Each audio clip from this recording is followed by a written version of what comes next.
Beri tanda dengan asap tebal kalau pasukan mereka sudah sampai ke sana. Baik, Paman.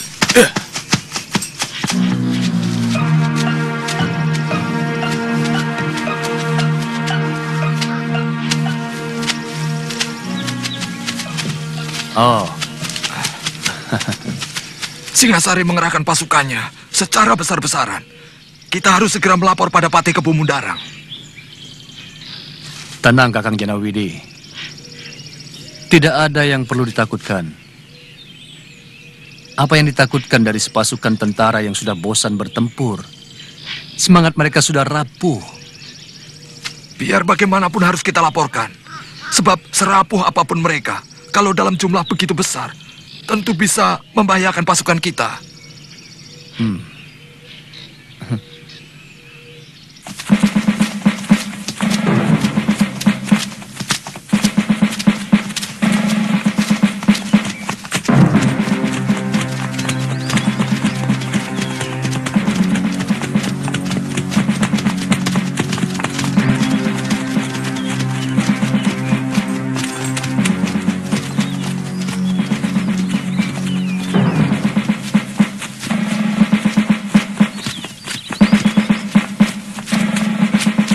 Siapa itu? Kejar dia!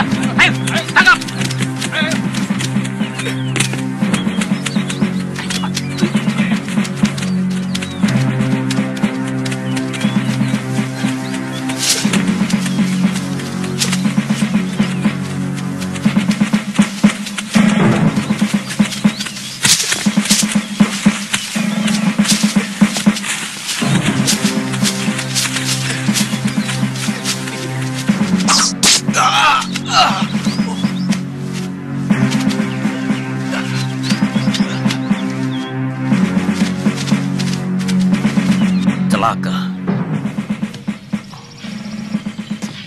Jangan-jangan mereka sengaja memancing kita menuju Mameling. Sementara tujuan utama mereka mengepung kota dari segala jurusan. Ya, itu kemungkinan yang paling besar. Mungkin mereka akan mengepung lewat Sidabawana dan dari arah Gunung Butak.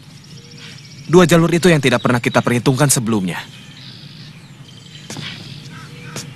Apa yang harus kita lakukan, Ambi? Kirimkan segera Caraka ke Pangeran Sanggrama Wijaya supaya segera menarik separuh pasukannya ke istana.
Wakul Buaya menganggap kalian tidak akan mempan untuk melawan Singasari. Empuk keparat! Jangan besar mulut, Ranggalawe. Sebentar lagi Kedaton Singasari akan jadi lautan api. Kalian sudah terkepung dari 3 penjuru. Jahanam! Kalian semua harus musnah!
Sepertinya mereka telah mencium rencana kita. Lihat, pasukan yang telah kita siapkan untuk membokong mereka ternyata telah dibokong oleh pasukan Singasari. Ini benar-benar senjata makan tuan. Yang penting, kita mampu bertahan. Mungkin sampai besok lusa. Sementara itu, pasukan Senopati WWK dan pasukan Senopati Lanang Jagat pasti telah berhasil memporak-porandakan kota raja. Demikian juga pasukan Gusti Prabu. Kali ini taktik paman benar-benar telah gagal. Mana laporan anak buahmu, Janawidi? Bagaimana kita bisa tahu sampai di mana gerakan Singasari itu kalau tidak ada laporan? Maafkan Paman, Den. Mungkin telik sandi Paman tertangkap ataupun tewas oleh mereka. Sebab seharusnya begitu pasukan Singasari masuk ke Jasun Wungkal, maka anak buah saya akan mengirimkan berita dengan asap tebal.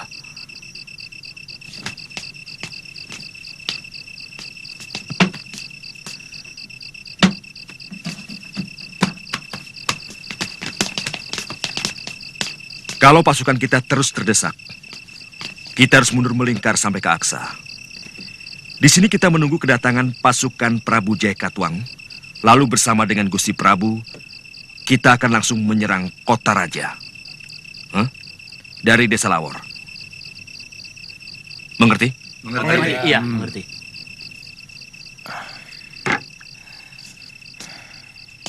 Saya agak curiga atas celotehan Tong Bajil tadi. Bahwa mereka akan mengepung kota raja dari segala penjuru. Tidak mustahil mereka memakai cara itu. Dan kalau melihat kekuatan mereka, saya yakin ini sekedar pancingan. Supaya kota raja dikosongkan. Iya, memang tidak mungkin mereka berani menyerbu negeri lain. Hanya dengan kekuatan sekecil itu.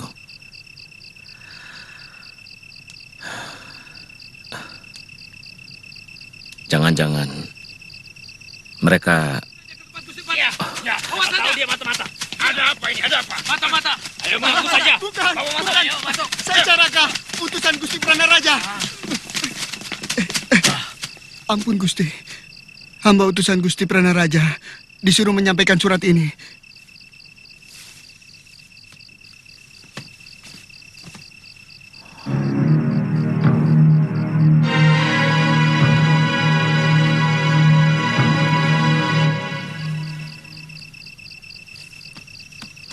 Pasukan gelang-gelang sudah sampai di Alas Purwa. Dan mungkin di Gunung Butak. Pranaraja meminta pasukan bantuan. Segera kirimkan bantuan ke sana. Pasukanku akan pertahankan Kedaton. Aku minta kalian pertahankan daerah ini. Raden, Saya akan berangkat sekarang. Pandawiramo, siapkan pasukan. Siaga Gusti.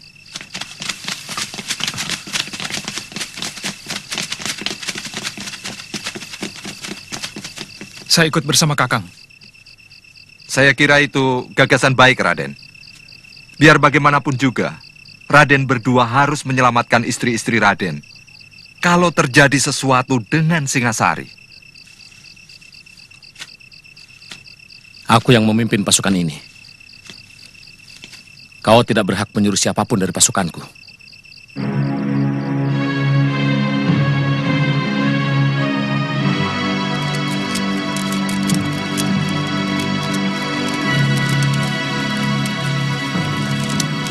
Sebenarnya kita bisa langsung menyerang pusat kota Singasari malam ini. Tapi pasukan Senopati Lanang Jagat dan Gusti Pati pasti belum siap. Hari penyerangan sudah disepakati besok. Begitu matahari terbenam, Gusti Ardaraja sudah tahu. Semua sudah diatur dengan cermat. Beliau akan membuka semua gerbang kota. Begitu kita memberi tanda panah api ke udara. Besok siang, tetap semua prajurit harus bersembunyi di dalam hutan.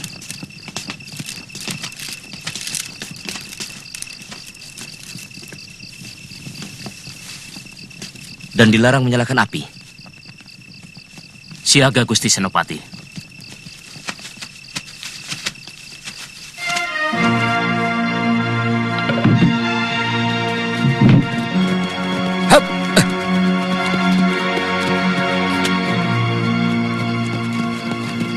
Dari mana pemantau mereka di Alas Purwa? Seorang pemburu tanpa sengaja bertemu mereka. Hamba curiga, jangan-jangan mereka juga menempati lembah Gunung Butak. Artinya, kita akan terkepung dari 3 arah. Siagakan pasukan secara bergilir. Saya lihat tanda bahayamu sangat bagus. Dari kemarin, seluruh tentara saya siagakan penuh, Gusti. Takut sewaktu-waktu mereka menyerang, sebab baik dari Gunung Butak maupun Alas Purwa hanya memakan waktu setengah hari untuk menyerang kota raja. Jangan terpancing oleh mereka, Paman. Sebab bukannya tidak mungkin. Mereka sengaja membuat pasukan kita lelah. Itu sangat buruk untuk sebuah pertempuran.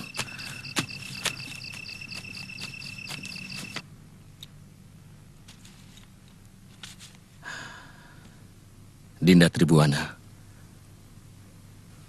Sebenarnya sudah agak lama tentara kita agak rapuh.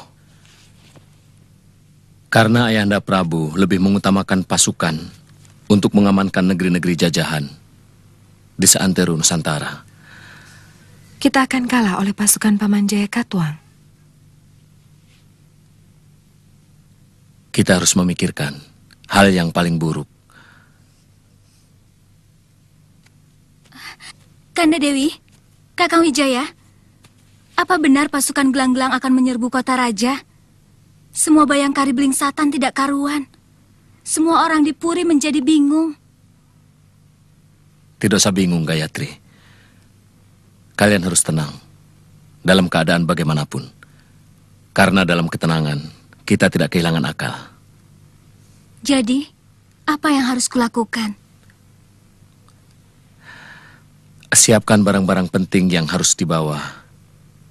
Kalau memang terpaksa harus mengungsi. Tapi, menurut Kanda Arda Raja... Jangan dengarkan Arda Raja. Kita harus selalu siap dalam keadaan apapun. Kalau mau selamat.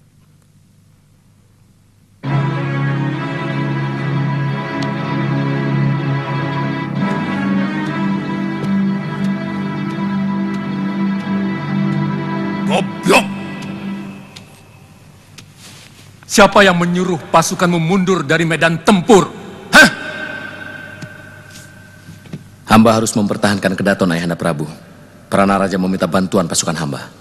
Ampun, Gusti Prabu. Seorang pemburu melihat pasukan gelang-gelang di sekitar Alas Purwa dekat Sidabawana. Hamba yakin mereka mau mengurung kota raja dari beberapa penjuru. Lalu apa lagi yang kalian tunggu? Kami mengadakan pertahanan, Gusti Prabu. Tidak mungkin mereka mampu menjebol pertahanan kami. Semua sudah kami persiapkan di sekeliling benteng Kedaton. Bodoh!